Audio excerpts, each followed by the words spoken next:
মানুষ এই পৃথিবীতে কিভাবে চলাফেরা করলে, খাওয়া দাওয়া করলে, ঘুমালে, বিচরণ করলে ভালো থাকবে, এটা স্পষ্ট কোরআন হাদিসে বর্ণিত আছে। আপনি যদি এইগুলোকে অস্বীকার করেন, আপনি অসুস্থ হবেন, এই ব্যাপারে কোনো সন্দেহ রাখবেন না, কোনো দ্বিধা যেন আপনার মনে না থাকে। আমরা আজকে বিজ্ঞানসম্মতভাবে ইসলাম, কোরআন হাদিসের আলোকে এবং আমাদের পূর্বপুরুষরা যেভাবে সুস্থ ছিলেন সবগুলো বিষয় নিয়ে আমরা কথা বলবো। তো মূলত এই তিনটা একই ব্যাপার,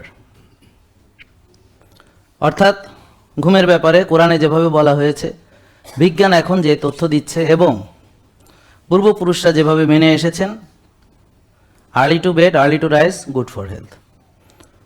এসার পরে ঘুমাবো, ভোরে উঠবো, 10টার আগে ঘুমাতে যাব, ডেল্টা লেভেল ডিপ স্লিপ, এটা হয় রাত 10টা থেকে 2টো। মোট ঘুম 8 ঘন্টা, 7 থেকে 8 ঘন্টা। বয়স বেশি হলে তখন ঘুম একটু কমে যায়, বাচ্চাদের 9 ঘন্টা ঘুমাতে হয়, আমাদের মতো 8 ঘন্টা।